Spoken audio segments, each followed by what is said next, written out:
Hello and welcome to Mark and Carrie, brought to you by the Watson Institute for International and Public Affairs.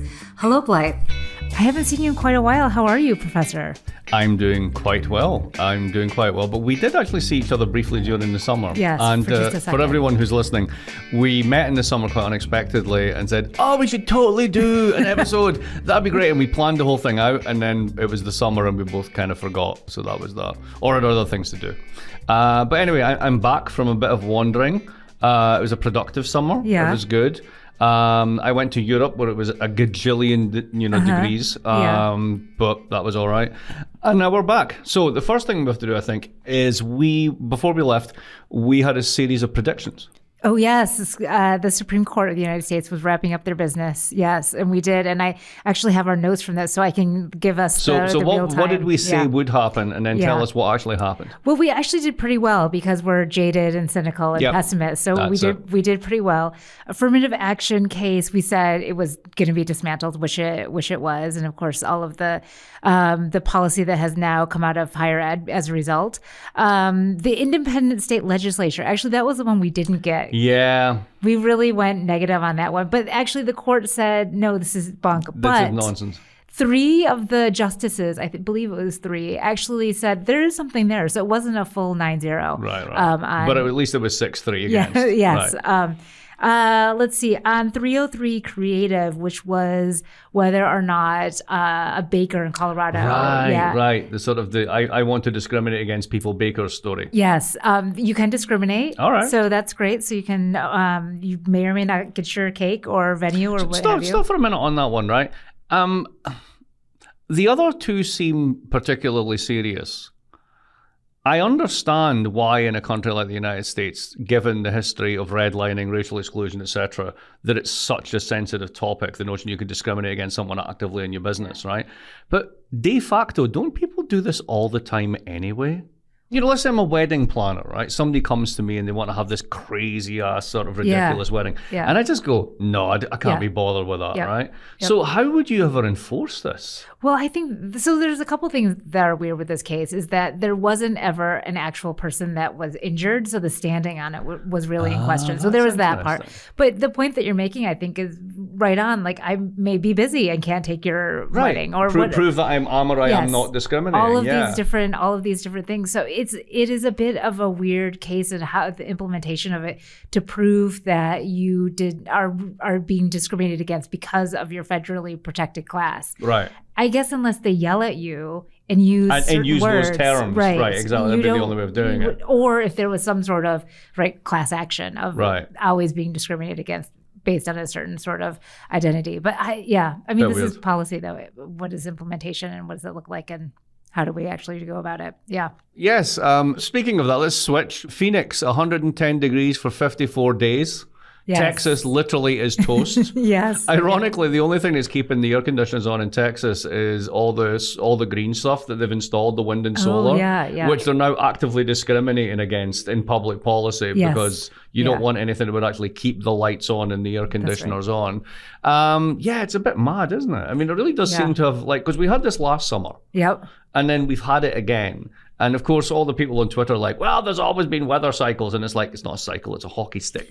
It's just like straight up. Yeah. So I don't know, what do you think of this? But your point about Texas is the big, exciting news was that the grid held up. Right. So the grid held up because of the stuff that they're discriminating. Because of the green stuff that they're actually discriminating against, exactly. Yeah. Well, it was interesting. So as I was prepping for this, 50% of the world's population experienced extreme heat. 50% of the world's population. And then there was this article, you probably saw it, we can't just turn on our air conditioners and hope it goes away.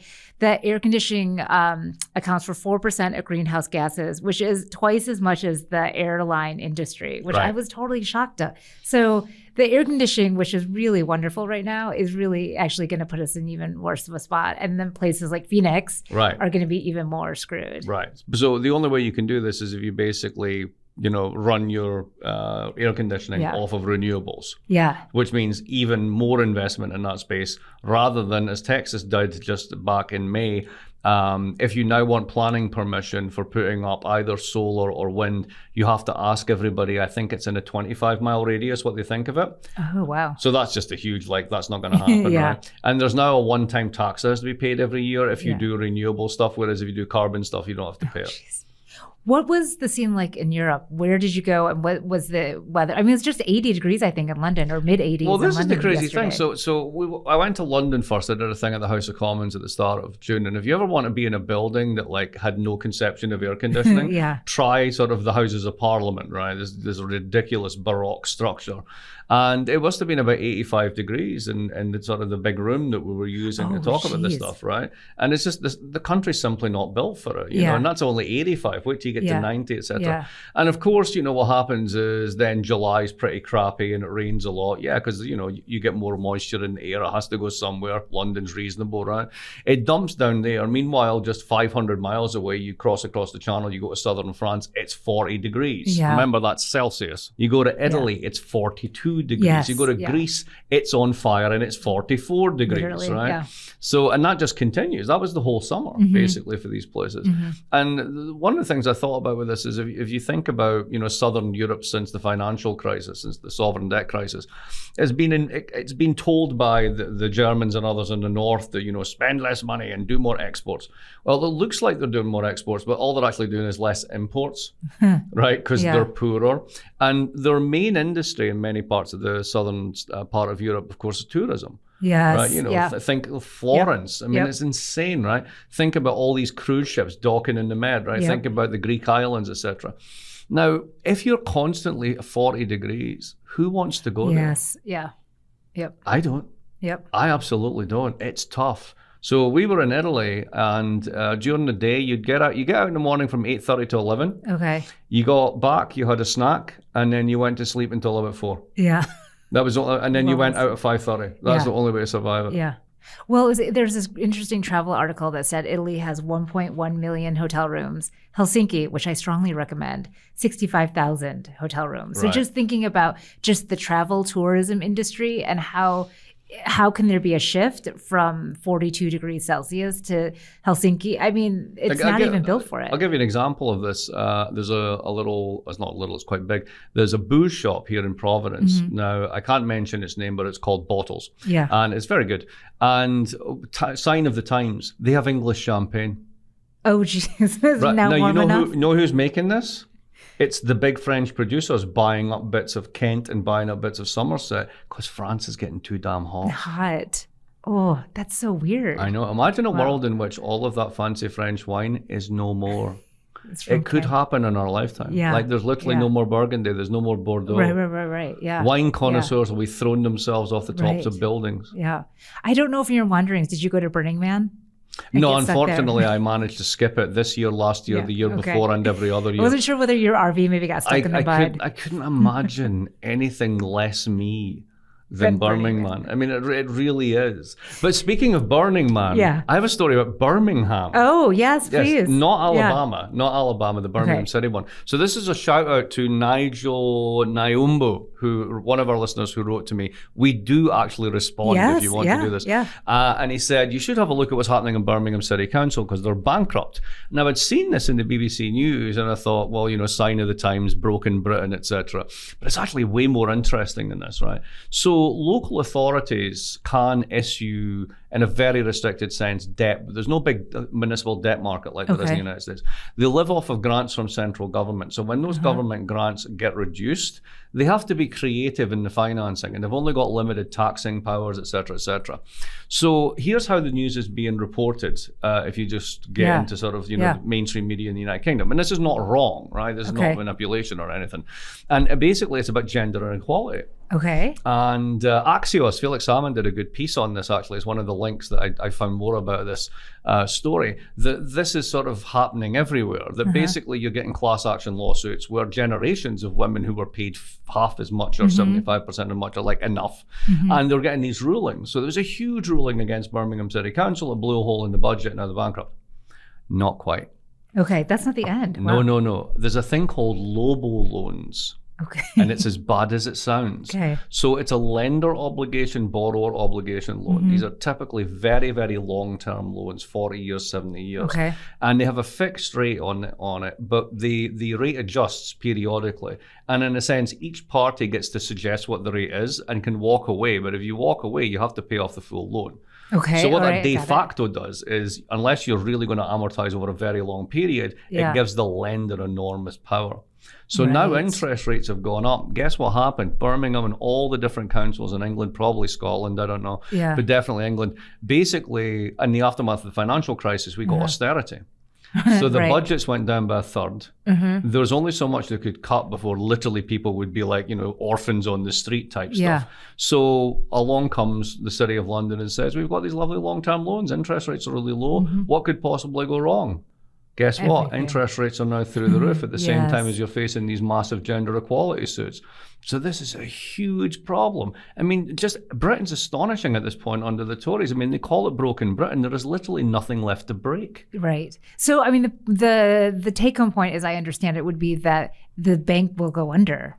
I mean, the whole global or the whole economic structure. No, it just basically means that, people rely on public services from local governments in Britain and China and the United States. And these local governments are facing challenges a lot more than just one-off gender lawsuits. Okay. It means that the whole sort of financing model for these things, and you see this in China as well, right?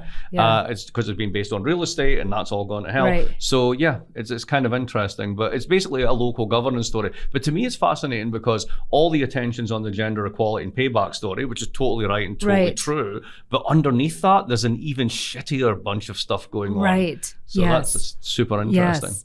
Speaking of broken Britain, we can go to broken United States. Hey! There we go. And, lots of stuff happening with former president of the United States, Donald Trump. He now has 91 total felony counts against him in three different states and the District of Columbia. Wow. So the cascade of when these will actually start, maybe as early as October of this year in Georgia.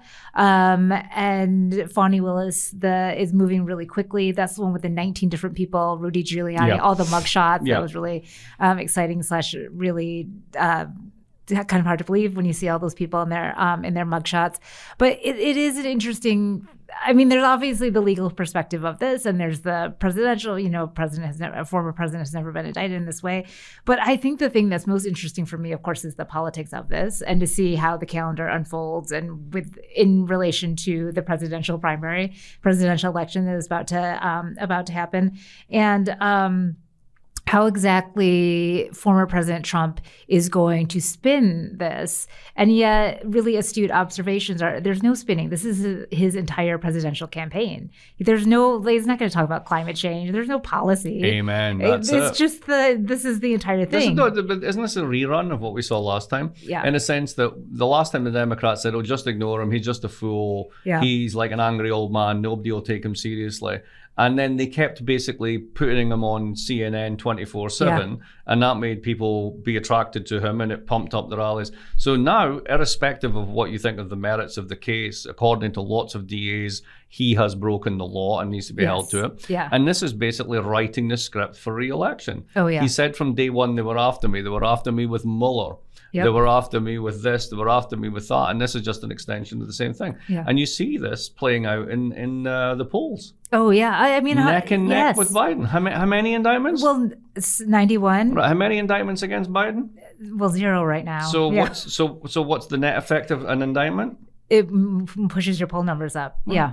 But exactly to this point too is that it gives him more power. The more indictments, the more popular he becomes. I mean, he will at the Republican National Convention in Wisconsin put his leg up if he has one of the ankle bracelets on, and people will go nuts. Yeah. And there's so many things I want to say about this, but the DeSantis is like 30 points behind him. So it's not as if there's like someone's nipping at his heels and it's really going to be a close race. I mean, it is pretty, conventional wisdom said he's going to be the nominee. Well, what about Vivek? He's played a very smart game, which is to come in and out Trump, but say that I'm the biggest Trump fan of all. Yep. So either you get picked as VP, or if Trump goes to jail, you're the front runner because DeSantis is a disaster. Yes, that's exactly right. I mean, the Republican debate, if you watch that, probably didn't because it was a clown show.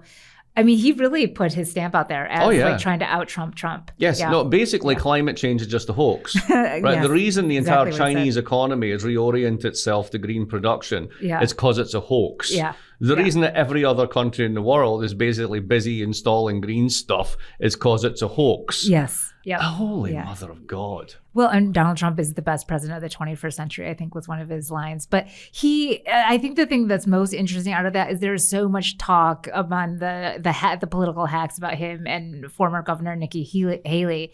But there's been no bump in the polls. Right. Like Vivek got a little bit and not a lot of money either. No, but he just wants to get picked up by Trump. Yeah. That's all it is. Like Nikki's broken with the party. Yeah. She can't really do it. He's the one that's going to be basically the number two. Well, or if he doesn't get that, he can go in and make a speaking circuit and get $50,000 of speech or plan C for him. The other thing I wanted to point out was DeSantis, only because, he's just kind of the running joke. And I don't know I kind of feel bad for him, even though I probably shouldn't. So he raised $20 million in Q2, has now gone on to ask donors through a super PAC that he needs $50 million. $50 million more dollars. Mm-hmm. He went down 14 points using the $20 million.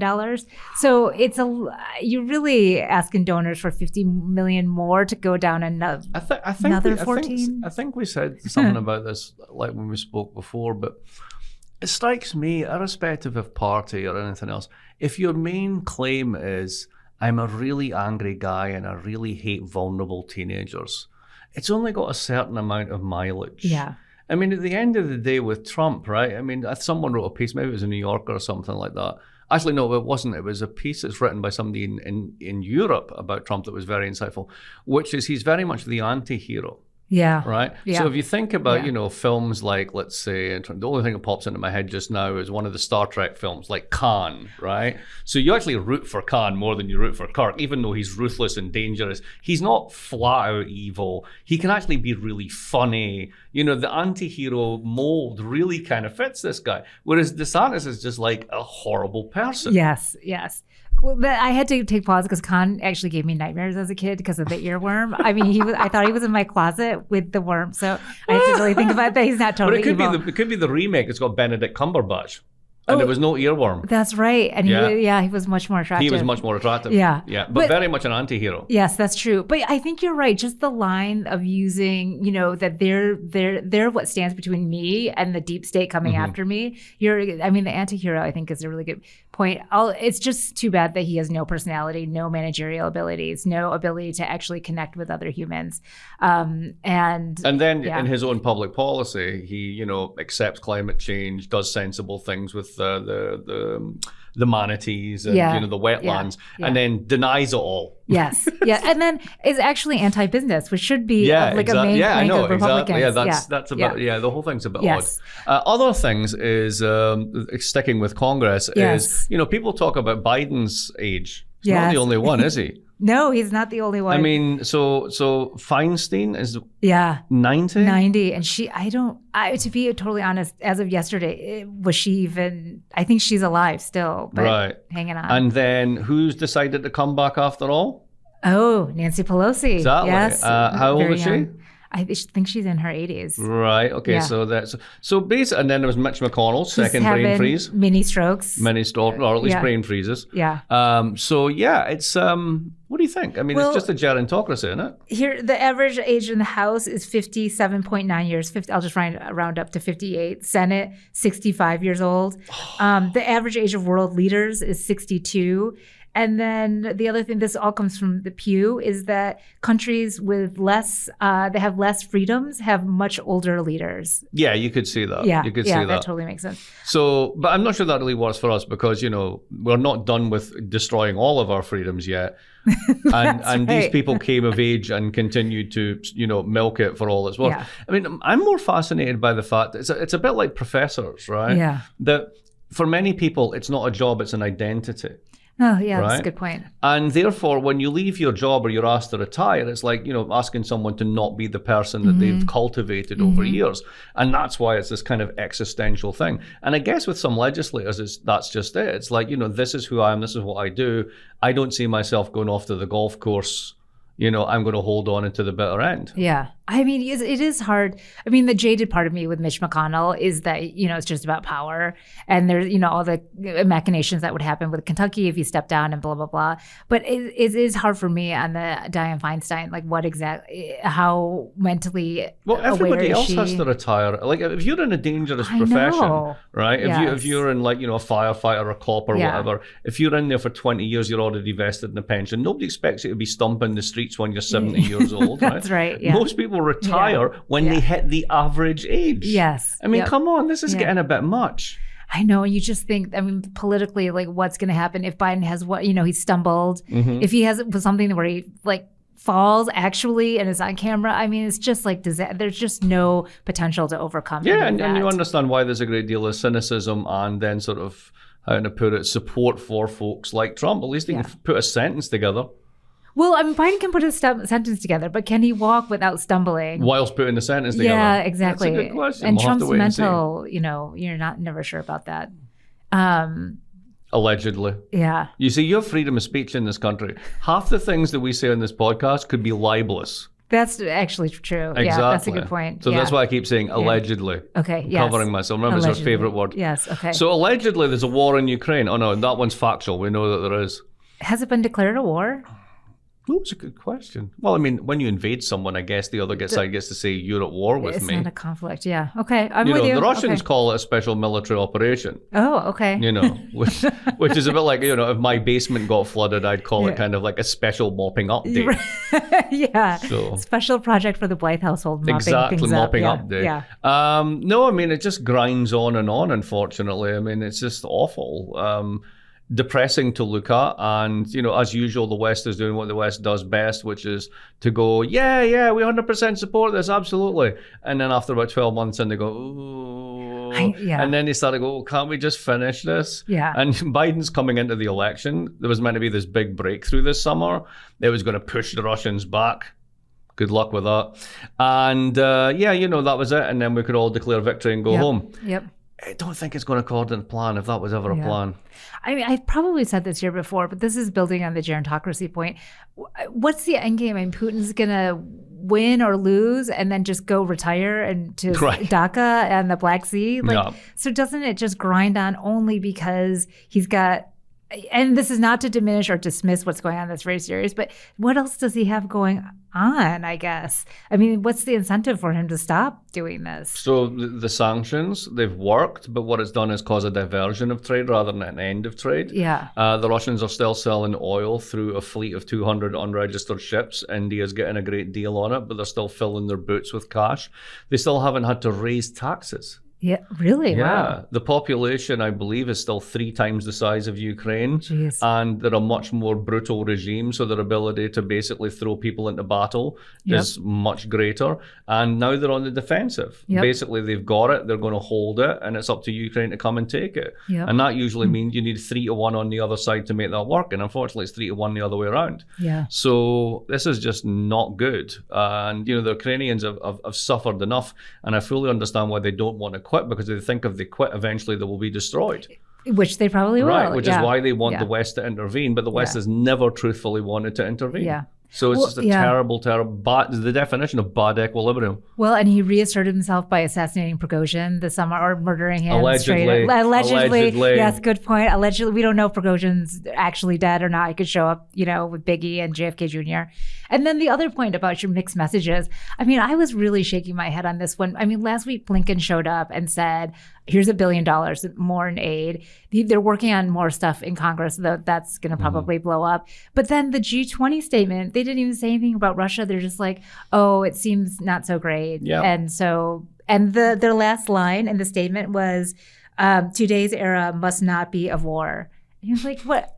Go you guys, really sticking your necks out there. The Blyth basement must not be an era of floods. Yes. We must go past the time of floods. Oh God, it's still wet in here. Yes. Well, I mean, I think it from the point of view of everybody who's not sort of in the outraged developed West that shares a border or is somewhat close to Ukraine. What do they care about? They care about getting grain out of the Black Sea. Yeah. They care about stabilizing their inflation rate so there's no more big oil shocks. And frankly, and many of them say this outright, and I believe Lula said this and some others have said this, whenever there's like, an enormous conflict somewhere in the global south and 600,000 people die, we get a couple of column inches and then we go back to filing our nails. And because this happens in a place close to home and involves the Russians, like we're freaking out like it's the greatest conflict in world history. Yeah. It is only for one group, the Ukrainians. Yeah. And that's why the G20 can basically play both sides against the middle, as they're good at doing. Oh, geez. Okay. All right. I guess it makes me be slightly less disappointed in their totally useless statement. Well, I mean, they are a talking shop rather than a policy body. Yeah. And, talking shops talk unless the talk gets awkward. Yeah. At which point they don't talk and then they just issue really bland statements. That is true. On a really happy topic, what's your take on where we are with inflation, the R word, recession? It's all done. Okay, we're good. We're good. Okay. Yeah. Awesome. I mean, it's, the immaculate disinflation. Yeah. And it's the immaculate disinflation if you think, as sort of like, the mainstream press does, etc. The mechanism goes like this. There was some kind of shock to the economy and it resulted in higher prices. The real danger is that people's inflationary expectations become unstable. Then they start to anticipate higher prices, and in doing so, they will buy things that will push prices up even more. That validates the signal. It becomes unanchored, and then you have to really, really raise interest rates. It's a good story. Practically no evidence that people actually think this way. Really? And what really seems to happen is that, like, when you have big supply shocks, like, the global pandemic and what it did to supply chains, and then basically an oil shock redone in the form of the gas shock, particularly for Europe, this thing takes a while to dissipate through the economy. And prices adjust. Yeah. Firms do take advantage of this. The term is seller's inflation, right? My stuff's going up, so why shouldn't my stuff go up to cover the cost of my stuff going up? Oh, look, everybody's stuff's going up. This is a chance for me to increase my margins, right? Yeah. So you do get these secondary effects. Central banks spend a lot of time looking for what's called the wage price spiral. It's certainly been prices going up. We haven't seen that much in terms of wages. Yeah, yes, they have increased, but they have not spiraled out of control. Yeah. And I think the combination of sort of pretty tight labor markets, pretty robust growth, all things considered, and the fact that, corporations don't actually finance much out of like bank loans, right? And your real estate market has ground to a halt because no one on a 3% mortgage is going to sell their house just now. Yeah. These interest rate increases really haven't had that much of an effect. The supply shocks have eventually dissipated, and now you're kind of getting back to where you were before. Yeah. This one, I'm going to go rogue for a second. I'm going to put you on the hot spot. So the case right now, I think it's just started today with US v. Google. Do you have any? Oh, I have no idea about it. You have to tell me about it. So, well, I mean, it's I guess it's as it sounds, right? Is the Department of Justice is going after Google for monopolistic behavior. So similar to the Microsoft case. Do you think there's any chance that Google gets broken up? So it's funny. I was just at a conference in DC, and there's a really, really smart political economist called Mark Schwartz. And he has this way of thinking about the world, which he calls the franchise economy. Okay. So bear with me, right? Back in the day, back in the 40s and 50s, companies made most of their value internally, right? So think General Motors, right? So you made the upholstery, right? You made the instruments, or you had a firm that was part of the conglomerate, right? And you had unionized labor, and it was semi-skilled, and you needed them, so you actually had to pay them. And because you had to pay them real money, you had an incentive to innovate. And that meant that you kept putting new inventions in there that increased productivity, which helped you pay for the wages, right? Okay. Fast forward 50 years. What's a really big company? Think Apple. Many people work for Apple, not that many. But their share of total profits in the economy is huge. Think about Google. Think about Amazon. Now, hold the thought that all of these companies are American and they're global champions and they're platforms. And once you have one platform, you can't displace it with another one. So they're, in a sense, kind of digital natural monopolies. And they're American firms, and they make obscene amounts of profit. And that's why our stock market is worth more and grows faster than everybody else's. Right? Put that to park that, right? So very few people work for Apple, but they take loads of the profit volume and they pay the people that do work there really well. Then you get the people who make stuff for Apple that really have a lot of plant and equipment like Corning Glass that make Gorilla Glass, right? But they don't want to expand capacity because it's all determined by how much profits Apple's making. Okay. And if all the profits are going to Apple, they're not going to Corning, and they're certainly not going to the firms that make the phone cases. Gotcha. Yep. Right? Or the little cables or anything else, right? Now, generalize this model across the economy, right? And what you end up with is a franchise model, whereby, I'll give you a clear example of this with hotels, right? Hilton doesn't really exist. Hilton owns about 20 buildings. Used to own a couple of hundred. They franchise out the badge. Real estate investment trusts buy buildings. Then they get lots and lots of subcontractors to do the cooking and the cleaning and everything else. And the profit model is, I've basically set this up and have the badge. I set up W or whatever it happens to be. You get the experience and pay $50 extra. We get to split that with the franchisee, and the rest of the profit is basically squeezing the people who clean the rooms. Sounds a lot like the economy in general. Right. Now, if the one profit center of your economy and your globally most competitive sector are exactly the firms at the top of that tree and they're all American, do you really want to break them up? Yeah. No incentive to. Zero.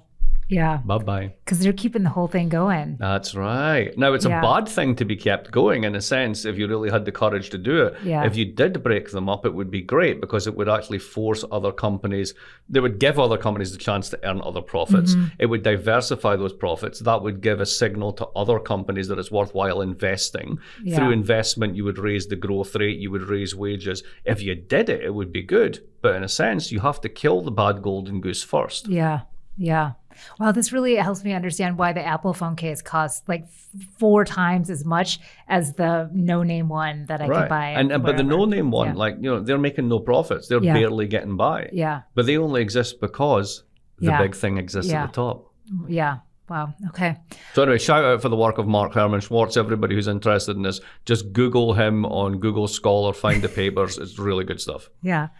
Lighter stuff. Did you see Barbie or Oppenheimer? I have not seen Barbie yet. You saw Oppenheimer? I saw Oppenheimer. Okay, I saw Barbie. I didn't see Oppenheimer. Oh, well, there we go. Yeah, so together we were we literally can't talk about it though because we haven't seen each other's films. Would you recommend Oppenheimer? I would recommend Oppenheimer. I would recommend Barbie.